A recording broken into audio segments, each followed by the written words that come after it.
සමාධියටපත් වෙනවා. ඉන් පස්සේ තමයි මෑනියෝ සමාධිය කියන කාරණේ සකස් වෙන්නේ. තේරුණාද? අපි තුල සමාධියේ දුර්වලතාවයක් තියෙනවනම් අපි සමාධිය ගැන නෙමෙයි බලන්න ඕනේ. සීලය ගැන. මොකද සීලේ අඩුවක් නිසායි සමාධිය සකස් වෙන්නේ නැත්තේ. අපි තුල සීලේ දුර්වලතාවයක් තියෙනවා නම් අපි තෙරුවන් කෙරෙහි ශ්‍රද්ධාව කෙරෙහි බලන්න ඕනේ. මොකද තෙරුවන් කෙරෙහි ශ්‍රද්ධාව නිසායි අපි සීලේ තාම දුර්වලභාවයට පත් වෙන්නේ. තේරුණාද? ඒතකොට තෙරුවන් කෙරෙහි ශ්‍රද්ධාව සකස් වෙන්නේ නැත්නම් අපි මොකද කරන්න ඕනේ? සද්ධර්ම ශ්‍රවණයයි කරන්න ඕනේ. ඒ තුලින් ශ්‍රද්ධාව සකස් වෙන්නේ. සද්ධර්ම ශ්‍රවණයේ තුලට අපි තාම නැත්නම් අපි කල්යාණ මිත්‍ර ඇසුර ලබන්න ඕනේ. ඒ තුලින් සද්ධර්ම ශ්‍රවණේ ලැබෙන්නේ. එහෙනම් දැන් අපි මේ මාර්ගය තුල සීල සමාධි ප්‍රඥා මාර්ගය තුල මෑනියෝ සීලය කියන තැනට ආවා.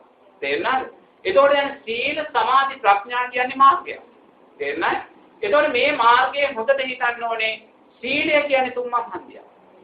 තේරුණාද? මේ තුන්මන් හන්දියේ උතුරට පාරකුත් දකුණට පාරකුත් තියෙනවා වමට පාරකුත් තියෙනවා. තේරුණාද? ආපේ තේරුම් ගන්න කියේ අවශ්‍යයි. අදගය තේරුම් ගන්න සුපත්ය දීප්ත සත්‍යප්‍රාසප්‍රසන්න. තේරුම් ගන්න මේ සුපත්ය දීප්ත සීල සමාධි ප්‍රඥා මාර්ගේ සීලය කියන තැන තුන්මන් හන්දිය. තේරුණාද? මේ තුන්මන් හන්දියෙන් දකුණට පාරකුත් තියෙනවා වමට පාරකුත් තියෙනවා කෙලින් පාරකුත් තියෙනවා. ඒතකොට කෙනෙක් සිල් රකින්නවා. එයා සීලය ආරක්ෂා කරමින් යා ප්‍රාර්ථනා කරන්නේ මොකද්ද? නැවත මට මනුෂ්‍ය ජීවිතයක් ලැබේවා, නැවත මට දිව්‍ය ජීවිතයක් ලැබේවා. ඒතකොට යමෙක් සීලය ආරක්ෂා කරමින් එවැනි චේතනාවක් සකස් කරගන්නවා නම් ඒ දේ ලැබෙනවා. ඒ කියන්නේ යා සුගතියට යනවා. තේරුණාද? තව කෙනෙක් ඉන්නවා. එයා සිල්පද ආරක්ෂා කරනවා. එයා සිල්පද ආරක්ෂා කිරීම නිසා මෑණියෝ එයා මාන්නයටපත් වෙනවා. මම සිල්වත්, අනිත් කෙනා දුසිල්වත්. මේ ආකාරයෙන් එයා තුල මාන්නය සකස් කරගන්නවා සීලය නිසා. ඒ නිසා මෙයා වෙන අන්න සීල උතවල බැඳෙනවා. එහෙම කෙනා සිල් රැක්කත් දරුවෝ වමට වැටෙනවා. ඒ කියන්නේ දුගතිය පැත්තට. එහෙනම් දැන් සීලය කියන කාරණේ සුගතියටත් යනවා, දුගතිය පැත්තටත් අපිව අරන් දෙනවා අදක්ෂයා. දක්ෂයා මොකද කරන්නේ? සීලය කියන හන්දිය උපයෝගී කරගෙන කෙලින් පාරේ ප්‍රඥාව කියන තැනට අන්න දක්ෂයා. එයා හරි තැනට ගියා. එතකොට මේ සමාධිය කියන හන්දියේ දකුණට පාරකුයි වමට පාරකුයි තියෙනවා. එතකොට දැන් සීලෙන් දක්ෂභාවයෙන් සමාධියට ගියා. සමාධිය තුල දක්ෂභාවයේ ධර්ම කෙනා සමාධිය පළවෙනි ධ්‍යාන, දෙවෙනි, තුන්වෙනි, හතරවෙනි ධ්‍යාන උපාදානය කරගෙන රූපී බ්‍රහ්මතලවලට යනවා. හතරවෙනි ධ්‍යාන තලයෙන් ඔබට නේව සංඥා, ඥා සංඥා, ආකාස සංඥායතන වගේ දේවල් උපාදානය කරගෙන අරූපයේ තුලට අනුසුගතිය. තේරුණාද? තවත් කෙනෙක් ඉන්නවා එයා සමාධිය වඩනවා. නමුත් එයා සමාධිය නිසාම මාන්නයටපත් වෙනවා. මා සමාධිමත් අනිත්‍යනා සමාධිය නැහැ. මම භාවනා කරනවා අනිත් කෙනා භාවනා කරන්නේ. මේ ආකාරයෙන් දෘෂ්ටිගත වෙලා මාන්නය සකස් කරගෙන සමාධිය නිසා මෙයා වම් පැත්තට දුගතියට වැටෙනවා. නමුත් දක්ෂයා මොකද කරන්නේ? සීලය තුලින් කෙලින් මෙයා සමාධියට ආවා. සමාධියෙන් කෙලින් පාරෙන් ප්‍රඥාවට යනවා. ඔන්න ඔය මාර්ගය. නමුත් මෙතන හැරෙන පාරවල් තියෙනවායි කියන කාරණේ අපි හිතන්න ඕනේ. ඒතකොට දක්ෂයා මේ පාරවල් පහු කරගෙන ප්‍රඥාවට යනවා. ප්‍රඥාව දකින්නවා කියන්නේ ත්‍රිලක්ෂණේ අනිත්‍ය දුක්ඛ අනාත්ම වශයෙන් දකින්න. ඒතකොට දැන් මෑණියෝ ඇහුවේ ප්‍රශ්නේ අනිත්‍ය දුක්ඛ අනාත්ම වශයෙන් අපි ලෝකේ දකින්නේ කුමක්ද කියන කාරණේ.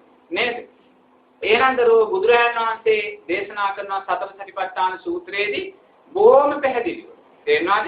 මුලින්ම තමන් මේ සමාතුල සමාධිමත් හිතක් සකස් කරගන්න. ඒතකොට සමාධිමත් හිතක් සකස් කරගන්න කියලා බුදුරජාණන් වහන්සේ දේශනා කරන්නේ මුලින්ම ආනාපාන සතිය තුලින් හිත සමාධිමත් කරගන්න. ඒතකොට ආනාපාන සතිය වැඩිීමේදී ඉස්සෙල්ලාම අපි මොකද්ද කරන්නේ? ආස්වාදයේ දිගභාවය දකින්න. තේරුණාද? ආස්වාදයේ දිගභාවය දකිමින් ඒ දිගභාවය මෙනෙහි කරමින් ජීවත් වෙනකොට බුදුරජාණන් වහන්සේ කියනවා ආස්වාදයේ දිගභාවය අනිත්‍ය වෙලා කෙටිභාවය සකස් වෙනවා කියලා. නේද? ඒතකොට කෙටිභාවයත් සකස් වෙලා ඒ කෙටිභාවය මෙනෙහි කරමින් ජීවත් වෙනකොට බුදුරජාණන් වහන්සේ දේශනා කරනවා ඒ කෙටිභාවය සංනිධියනවා. සමහරට දැන් 9න් ආස්වාදයක් දැනෙන්නේ නැහැ. නමුත් සියුම් ආස්වාද පාස්වාදකය තමන්ගේ කය තුල තියෙනවා. එතකොට මෙහෙම තමන් ඒ ස්වභාවය දකිමින් ඉන්නකොට බුදුරජාණන් වහන්සේ දේශනා කරනවා තමන් තුල ප්‍රීතිය සැපේ මුළු ශරීරෙම පිනා යන්නා වූ කුල්මත් වෙන්නා වූ ආස්වාදයක් තමා තුල සකස් වෙනවා කියලා. එතකොට මෙන්න මේ ප්‍රීතියත් සැපයත් අනිත්‍ය වෙලා බුදුරජාණන් වහන්සේ දේශනා කරනවා උපේක්ෂාව කියන තැනට හිත ආවා. දැන් උපේක්ෂාව කියන තැන කියන්නේ මොකද්ද? හිත ඇලීම් ගැටීම් වලින් තොරයි. තේරුණාද? ඇලීම් ගැටීම් වලින් තොරයි බුදුරජාණන් වහන්සේගේ ධර්මයේ මෙන්න මෙතන තමයි තැන. හිත උපේක්ෂාව කියන තැනට ආපුවා බුදුරජාණන් වහන්සේ කියනවා හිත විදර්ශනාවට අන්න ත්‍රිලක්ෂණයට යොමු කරන්න කියලා. එතකන් තාම බෑ. එතකන් ඉතර තමයි තැන. තේන ඉන් ඔබට සමාධිය අපිට ධර්මයේ යන්න බුදුරජාණන් වහන්සේ කියන්නේ නෑ. ඉන් ඔබට යන්න ආව ඒවා ධ්‍යානතල කියන්නේ අනිත්‍ය වෙන දෙයක්. අනිත්‍ය වෙන දෙයට බැඳුනොත් එතන දුකමයි සකස් වෙන්නේ. ඒ නිසා හිත උපේක්ෂාව කියන තැනින් අන්න අපි විදර්ශනාවට දාගන්න. ඒතකොට විදර්ශනාවට දාගත්තේ අපි ඉස්සෙල්ලාම විදර්ශනාවට ලක් කරන්නේ මොකක්ද? සමාධියමයි. මොකද සමාධිය කියන්නේ බලවත් උපාදානය. සමාධියට ඇලීම නිසාම අපි අප්‍රමාණ වූ දුකට සංසාරේපත් වෙලා තියෙනවා. මේ සමාධියට ඇලීම නිසා රූපී අරූපී බ්‍රහ්මතල ධ්‍යාන උපාදානය කරගෙන මේ ඉන්න හැමෝම කල්ප ගණන් රූපී බ්‍රහ්මතල වල ඉපදිලා තියෙනවා. අරූපී බ්‍රහ්මතල වල කල්ප ගණන් ඉපදිලා තියෙනවා. එලා රූපී බ්‍රහ්මතල වල අරූපී බ්‍රහ්මතල වල කල්ප ගණන් ඉපදුනත් අපි ආයිමත් මෙතන ඉඳන් කොහොමද පළවෙනි ධ්‍යානෙට යන්නේ කියලා අහනවා. එහෙනම් වැඩක් තියනවද? තේරුමක් නැහැ. සංස්කාරය අනිත්‍යයි. ඒවා විපාක දීලා අවසාන භවයට පත් වුණා. ඒ නිසා අපි ධ්‍යානතල පිළිබඳ උපාදානෙ සකස් කරගන්නේ අපි හිත උපේක්ෂාව කියන තැනටයි පත් කරගන්නේ. ඒතර උපේක්ෂාවට පත් වුණා වූ සිත තුළ අන්න අපි විදර්ශනාවට හිත යොමු කරන්න කියනවා. ඒතර විදර්ශනාවේදී අපි ඉස්සෙල්ලාම අනිත්‍යභාවය දකින්නේ මොකේද? සමාධියමයි. දැන් අපිට පේනවා අපි උපේක්ෂාව තැනට හිත අරන් එද්දී කොයිතරම් දේවල් අනිත්‍යභාවයට පත් වුණාද කියලා. අපි මුලින්ම දැක්ක ආස්වාද ප්‍රාස්වාදයේ අනිත්‍යභාවය. ආස්වාද ප්‍රාස්වාදයේ දිගභාවය. දිගභාවය අනිත්‍ය වෙලා ආස්වාද ප්‍රාස්වාදයේ කෙටි වුණේ. එහෙනම් දිගභාවය නිට්ටයද? අනිත්‍ය. යන්නේ අනිත්‍ය බව දකින්නවා මුලින්ම. කෙටිභාවය අනිත්‍ය වෙලා සංගීතීම කියනදී සකස් වුණේ. එහෙනම් කෙටිභාවය නිට්ටයද? අනිත්‍යයි. ඊට පස්සේ සකස් වුණා වූ ප්‍රීතිය සැපය අනිත්‍යභාවයට පත් වුණා. ඒක නිට්ටයද? අනිත්‍යයි. ඒකත් අනිත්‍ය වෙලා උපේක්ෂාව කියන තැනට හිතාගෙන. එහෙනම් දැන් උපේක්ෂාව නිට්ටයද? ඒකත් අනිත්‍යයි. මෙතන වෙලා තියෙන පංච නීවරණ යටපත් වීම පමණයි. පංච නීවරණ මතුවෙන මොහොතේ උපේක්ෂාව පල්ලෙහාට වැඩෙන වෙනා උපේක්ෂාව කියන්නේ අනිත්‍ය වූ දෙයක්. ඒ නිසා අනිත්‍ය වූ උපේක්ෂාව තුළ ඉඳන් අපි විදර්ශනාවට හිත යොමු කරනවා. විදර්ශනාවට හිත යොමු කරද්දී බුදුරජාණන් වහන්සේ දේශනා කරනවා මුලින්ම මේ ආයතන හැටියට මේ කය දැන් දකින්න කියලා. තේරුණාද? ආයතන 6 හැටියට මෙයා කය ගැන දකින්නවා. මොකද රූපයටමයි අපි බැඳලා තියෙන්නේ. වෙන දෙයකට නෙමෙයි. තේරුණාද? රූපයටමයි සත්‍යය බැඳිලා යන්නේ. එන්නේ බුදුරජාණන් වහන්සේ දේශනා කරනවා දුක කියන කාරණේ සකස් වෙන්නේ තෘෂ්ණාව නිසා. නමුත් තෘෂ්ණාව කියන කාරණේ අපි සකස් කරගන්නේ කුමකටද? රූපයකටමයි. ඇසෙන් දකින්නා වූ රූප වලටමයි. කනෙන් දකින්නා වූ රූප වලටමයි. නාසයත් දිවත් ශරීරයත් මනටත් ඒවට පස් වෙන්නා වූ රූපයන් කෙරෙමයි තෘෂ්ණාව සකස් වෙන්නේ. ඒ නිසා බුදුරජාණන් වහන්සේ දේශනා කරන රූපේ අනිත්‍යභාවය දකින්න. රූපේ. දැන් මෙතන හාමුදුරුවෝ ඉන්නවා. තේරෙනවද? දැන් ඔයගොල්ලෝ හාමුදුරුවන්ට වැන්ද ගිලම්පස දුන්න බණ හැවුවා සියල්ලම කළා. නේ? දැන් හාමුදුරුවෝ කියලා ඔබලා දකින්නේ මොකද්ද? හාමුදුරුවන්ගේ ඇස කන දිව ශරීරය නාසය මනස. ඕකනේ හාමුදුරුවෝ කියන්නේ. දැන් මෙතන තමයි හාමුදුරුවෝ ඉන්නේ. නමුත් ඔබ හිතන්න හාමුදුරුවෝ අපවත් වෙනවා, මැරෙනවා. හාමුදුරුවෝ මැරුණාට පස්සේ ඔබලා මොකද කරන්නේ? හිතකයක් හදලා මේක ගිනි තියනවා. තේරෙනවද? මේක ගිනි ගන්නකොට හාමුදුරුවන්ගේ සිරුරට ගිනි ඇවිලෙනවා.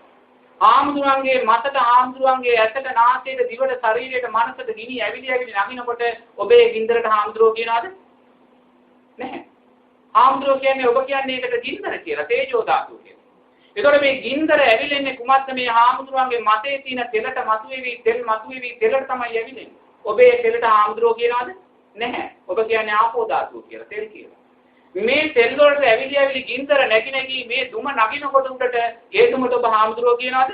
නැහැ. ඔබ කියන්නේ වායෝ ධාතුව කියලා. මේ සියල්ල ගිනි අරගෙන ඉවරලා අලු ටිකක් අඟුරු ටිකක් ඇට ටිකක් ඉතුරු වෙනකොට ඒකට හාමුදුරුවෝ කියනවාද? ඔබ කියන්නේ පටවිය කියලා. එහෙනම් බලන්න මේ එක මොහොතකින් හාමුදුරුවන්ගේ ඇහැ ගින්දර බවට පත් වුණා. හාමුදුරුවන්ගේ කන දිව නාසය ශරීරය මනස අලු බවට දුම් බවට මේ එතකට ගොඩක් බවට පත් වුණා. මොකක්ද ඔබ මේ දැක්කේ? රූපේ අනිත්‍යභාවය. රූපේ අනිත්‍යභාවය. ඒසා වේගයෙන් රූපේ අනිත්‍යභාවයට පත් වෙනවා. ආමුද්‍රයන්ගේ ඇස ඒසා වේගයෙන් ගින්දර බවට පත් වෙනවා. ආමුද්‍රයන්ගේ කන ඒසා වේගයෙන් දුම් අලු බවට පත් වෙනවා. එහෙනම් මෙතන කොයිසා වේගයෙන් අනිත්‍යභාවයට පත් වෙනා වූ රූපයක්ද මේ මම මගේ කරගෙන ඉන්නේ නේ? එහෙනම් මේ ඇහැ කියන්නේ මොකක්ද? ගින්දර. මේ ඇහැ කියන්නේ මොකක්ද? අලු කොට. මේ ඇහැ කියන්නේ මොකද්ද? දුම් කොට. මේ ඇහැ කියන්නේ මොකද්ද? මේ පඨවි තියෙනා වූ ඇට කොට නේද? එහෙනම් දරුවෝ මේ අපි මොකක්ද දැක්කේ? රූපේ අනිත්‍යභාවය. නමුත් දැන් රූපේ අනිත්‍යභාවයට පත් වෙලා ඇහැ අනිත්‍යභාවයට පත් වෙලා ගින්දර වුණා. දැන් ගින්දර ස්වභාවයෙන්ම තියනවාද? ඒකත් අනිත්‍ය වෙනවා. ඒකත් ජල වාෂ්ප හැදෙනවා, වලාකුළු හැදෙනවා, වලාකුළු වලින් වැස්ස හැදෙනවා, වැස්සෙන් ඇලදොල ගංගා හැදෙනවා. එහෙනම් මොනවද මේ අපි දකින්නේ? රූපේ අනිත්‍යභාවය. මේක පිච්චිලා ඉතුරු වෙන ඇට ටික අලු ටික එතන තියන නිත්‍යභාවයෙන් ඒකත් අනිත්‍ය වෙනවා. ඒකත් පස් වෙනවා, පොළව වෙනවා, මේවෙන් ගහකොළ හැදෙනවා, ගෙඩි හැදෙනවා. ඒව මහා අප්‍රමාණ වෙනස් වෙනස්සේ. එහෙනම් උදේ මේ විශ්වය කියලා මේ ලෝකය කියලා අපි දකින්නේ මොකක්ද? රූපේ අනිත්‍යභාවයමයි. එහෙනම් මේ කය කියලා ගන්නා උදේ ගත්තත් මේ මහ පොළවෙන් පස් ටිකක් ගත්තත් උදේ එතන වෙනසක් තියනවද? නැහැ. දෙකේම දකින්නේ සතර මහා ධාතුවමයි. නමුත් සම්මුති නම් යොදාගෙන අපි මේවා වෙන වශයෙන් එහෙනම් දැන් රූපය කියලා මෙතන දෙයක් ගන්න තිබ්බද? ගත්තේ නැහැ. රූපය කියලා අපි මේ දැක්කේ වේගයෙන් අනිත්‍යභාවයට පත් වෙනා වූ සතර මහා ධාතුවක්. එක මොහොතෙන් මේක අලු වෙනවා, එක මොහොතෙන් මේක ගින්දර වෙනවා, එක මොහොතෙන් මේක දුම් වෙනවා, එක මොහොතෙන් මේක පස් වෙනවා. එවැනි දෙයක්. අන්නේ ඒසා දකිමින් බුදුරජාණන් වහන්සේ කියනවා ආයතන හැටියට මේ රූපේ සතර සතිපට්ඨාන ඉස්සෙල්ලාම කියන්නේ එහෙම. ආයතන හැටියට රූපේ දකින්න කියන්නේ මේ ඇස නිසාමයි අපි ලෝකෙට බැඳිලා තියෙන්නේ. මේ කන නිසාමයි අපි ලෝකෙට බැඳිලා තියෙන්නේ. මේ නාසය, මේ දිව, මේ ශරීරය, මේ මනස නිසාමයි අපි ලෝකෙට බැඳිලා තියෙන්නේ. ඒ නිසා මේවායේ අනිත්‍යභාවයෙන් දකින්න කියනවා. බුදුරජාණන් වහන්සේ කියනවා දැන් සමාධිමත් වූ හිතෙන්, උපේක්ෂාව කියන තැනට අරන් ආ වූ හිතෙන් ඔබ ඉස්සෙල්ලා මේ ආයතන අතීත වැඩි හැටියට මේ රූපේ දකින්න. බුදුරජාණන් වහන්සේ කියනවා ඔබ මනසින් මේ ඇස ගලවලා බිමින් තියන්න. ඔබ මනසින් මේ කන ගලවලා බිමින් තියන්න. ඔබ මනසින් මේ නාසය ගලවලා බිමින් තියන්න. ඔබ මනසින් මේ දිව ගලවලා බිමින් තියන්න. ඔබ මනස කියලා තව ගොඩක් ගන්න, කය කියලා තව ගොඩක් ගන්න. දැන් ගොඩවල් කීයද? 6යි. මනස කියලා ගන්නෙ මොකද්ද කියලා ප්‍රශ්නයක් වෙන්න පුළුවන්. ඒක විතර්කයකට යන්න එපා. ගර්ධ වස්තුවක් මොලයක් තරම් මනස කියන කොටද ගහගනින් එහාට හිතන්න යන්න එපා. එහෙම ගියොත් විතර්ක සකස් වෙනවා. ඒක දැන් ගොඩවල් 6යි මෙතන තියෙන්නේ. මේ ගොඩවල් 6 තියා ඔබ දකිද්දී ඔබ මෙතන මනෝමය කයක් මවා ගන්න ඕනේ. දැන් මෙතන රූපයක් නැහැ. ඔබ රූපය කෙලෙව්වා. ඔබ රූපය ගලවලා කොටස් 6 ගොඩවල් 6ට දාලා ඔබ දැන් මෙතන ඉන්නේ පුතේ මනෝමය කයකින්. මනෝමය කයක් තුල ඉඳන් බුදුරජාණන් වහන්සේ කියනවා මේ ඇස කන නාසය දිව ශරීරයේ මනස දිහා බලන්න කියලා, දකින්න කියලා. දැකලා ඇස දිහා දකමින් ඇස දිහා බලමින්ම ඇසේ අනිත්‍යභාවය දකින්න. මේ ඇහැ කියලා මං සලසන්නේ, මේ ඇහැ කියලා මගේ කරගෙන ඉන්නේ, මේ ඇහැ කියලා මං මේ තෘෂ්ණාවෙන් බැඳිලා ඉන්නේ. අනේ මේකටද කියලා දකින්න. තේරුණාද? එතකොට මේ කන දිහා, නාසය දිහා, දිව දිහා, මනස දිහා, කය දිහා, ශරීරය දිහා අනිත්‍ය සංඥා වැඩෙන ආකාරයෙන්ම දකින්න කියලා. මේක කුණු වෙනවා, මේක ගඳ ගන්නවා, මේක නිලමැස්ස කරනවා, මේක ගලාගෙන යනවා මනසින් දකින්න කියලා කියනවා. මේ රූපය කරේ කියනවා වූ කැමැත්තෙන් මිදෙන ආකාරයට, තෘෂ්ණාවෙන් මිදෙන ආකාරයට, ඇසක තියෙන කැමැත්තෙන් මිදෙන ආකාරයට මේ කාරණා දකින්න කියලා බුදුරජාණන් වහන්සේ කියනවා. තේරෙනවද? ඒකල මෙහෙම දකිමින් ඉඳි දැන් මෙතන මමයේ කියන සංඥාව තියෙනවාද? ඝන සංඥාව. මෙතන මේ මනෝමය කයක් පුලින් බලන්නේ මොකද? කය දැන් මෙතන ගලවලා දාලා තියෙනවා. ඊළඟට බුදුරජාණන් වහන්සේ දේශනා කරනවා තමාගේ කය තමා ඒ විදිහට දකින්නවා වගේ. තේරෙනවද? තමා ප්‍රිය කරන්නා වූ අප්‍රිය කරන්නා වූ හැම රූපයක්ම දැන් මේ ගොඩවල් හයට දාලා බලන්න කියලා. තමාගේ අම්මාගේ රූපය මතක් වෙනකොට දැන් රූපේ හැටියට නෙමේ දකින්නේ. අම්මගේ ඇහැ ගලවලා මේ ගොඩට දානවා, කන ගලවලා මේ ගොඩට දැන් අම්මා ඉන්නවද? නැහැ. දැන් මේ ගොඩවල් හය හැටියට දකින්න. තමන් කැමැති කරන්නා වූ හැම රූපයක්ම මනසින් අරගෙන එයා ආයතන හැටියට ගලවලා දැන් ගොඩවල් හයට ගැහුවා. අකමැති රූපත් ඒකට දැම්මා. ගමක් හැටියට, නගරයක් හැටියට, රටක් හැටියට බුදුරජාණන් වහන්සේ කියනවා මේ සියලුම සත්‍යය මේ ගොඩවල් හයට. එහෙනම් දැන් ඇස් ගොඩ කොච්චර විශාලද? කන් ගොඩ කොච්චර විශාලද? මේ ගොඩවල් හය තුලින් ලෝකය දකින්න කියලා බුදුරජාණන් වහන්සේ කියනවා. දැන් ඔබ සත්‍ය ලෝකයක් දකින්නේ නැහැ. මනුෂ්‍යයාගේ ඝන සංඥාවක් ඔබ දකින්නේ නැහැ. තේරෙනවද? එතකොට මුළු මිනිස්සෙක් මතක් වෙනකොට, අම්මා මතක් වෙනකොට, නංගි මතක් වෙනකොට, සහෝදරයා මතක් වෙනකොට ඔබ ගොඩවල් හයයි ගන්න. පුද්ගල රූප සංඥාවක් ගන්නෙ නැහැ. ගොඩවල් හයයි ඔබ දකින්නේ. තේරෙනවද? ඒ ගොඩවල් හය දකිමින් මෑණියෝ ඒ ගොඩවල් හය අනිත්‍ය වෙන බවම දකින්න කියනවා. අනිත්‍ය සංඥාවම වඩන්න කියනවා. තේරෙනවද? ඒවා කෙරෙහි තියෙනා වූ තෘෂ්ණාව මිදෙන ආකාරයෙන් අනිත්‍ය දකින්න කියනවා. මේක කුඩු වෙනවා, ගඳ ගන්නවා, මැස්ස වහනවා, නිලමැස්ස වහනවා, මේක ගලාගෙන යනවා, මේක දකින්න. අනේ මේකට නේද මම ඇහැ කියන්නේ. මේකට නේද මම කන කියන්නේ. මේකට නේද මම දිව කියන්නේ. මේ උදෙසා නේද මම බැඳිලා ඉන්නේ. මේ උදෙසා නේද මම මේ අප්‍රමාණ කුසල රැස් කරගන්න කියන කාරණේ දකින්න කියලා කියනවා. එහෙම දකින්න කියලා බුදුරජාණන් වහන්සේ කියන දැන් උඩ පුද්ගල සංඥා නැහැ. ඔක්කොම ඔබ දැන් මේ ගොඩවල් තුලින් දකින්නේ. ඊට පස්සේ බුදුරජාණන් වහන්සේ දේශනා කරනවා අර කබරෙක් ඇවිල්ලා එහෙම නැත්නම් කිඹුලෙක් ඇවිල්ලා මේ මස් කඩාගෙන කනවා දකින්න කියලා. ඒ මස් කඩාගෙන කන කිඹුලාගේ කුස තුල ඔබේ රූපය දකින්න කියලා. මොකද ඔබේ මසයි මේ කන්නේ, ඔබේ ඇසයි කන්නේ, ඔබේ මේ නාසයයි දිවයි ශරීරයයි කන්නේ. එහෙනම් මේ කිඹුලාගේ කුස තුල ඔබේ රූපය දකින්න. බුදුරජාණන් වහන්සේ කියනවා අර බල්ලෙක් ඇවිල්ලා තමන්ගේ ඇහැ කඩාගෙන කනවා දකින්න කියලා. ඒ බල්ලා කරන අසුචි තුලේ අසුචි තුල තමාගේ ඇහැ දකින්න කියලා. මොකද එතන තියන්නේ ඇහැ. ඇහි ස්වභාවයමයි. තේරෙනවද? එහෙනම් අපි බැඳිලා තියන්නේ දරුවෝ අරස අසුචි ගොඩකට. ඊට වඩා දෙයක් එතන ඇහැයි කියලා බැඳුනේ අර බල්ලාගේ අසුචි ගොඩකටමයි. ඊට වඩා දෙයක් මෙතන තිබුණා නැහැ. රූපය කියලා බැඳුනේ අර කිඹුලාගේ බඩේ තියෙනා වූ මස් ගොඩකමයි. ඊට වඩා දෙයක් මෙතන නැහැ. ඒ ආකාරයෙන් අනිත්‍ය සංඥා වැඩෙන ආකාරයෙන්ම මේ රූපේ අනිත්‍යභාවය දකින්න කියලා කියනවා. එහෙම දැකලා බුදුරජාණන් වහන්සේ කියනවාත් මෑණියෝ තමන් දැන් මව් කුසට යන්න කියලා. තේරෙනවද? තමන් මනසින් යනවා මව් කුසට. මව් කුසේ 9 මාසයක් ඉර වෙලා ඉන්න එයා දකින්න. තේරෙනවද? අර ලේ මස් සරව නහර ගොඩේ එයා 9 මාසයක් අත්පය වකුටු කරගෙන ඉර වෙලා ඉන්නවා මනසින් දකින්න. මේ තමා දකින්නේ. තමා ඉර වෙලා ඉන්නවා දකින්න කියලා. එහෙම ඉර වෙලා ඉඳලා 9 මාසයක් විඳින්නා වූ දුක මනසින් දකින්න කියලා. දැකලා එයා අප්‍රමාණ වූ දුකක් විඳලා කෑ ගහගෙන බෙරිහන් දීගෙන ලෝකෙට බිහි වෙනවා මනසින් දකින්න කියලා කියනවා. ඒ ශල්‍යාගාරිකද බිහි වෙනකොට අර නර්ස් නෝනා කකුල් දෙකෙන් උස්සලා අපිව මෙහෙම කරනවා මනසින් දකින්න කියලා. ඉතින් මේ අපේම රූපේ තමයි. තේරුණාද? එහෙම දකිමින් පුංචි කාලේ අර මල මුත්‍රාවගේ කොටිල්ලේ අපි දඟලනවා දකින්න කියලා තියෙනවා. තේරුණාද? මේ ළමා කාලේ, තරුණ කාලේ, වැඩිහිටි කාලේ මේ විදිහට ගෙටවිච්ච ඇති මනසින් දකින්න කියලා තියෙනවා.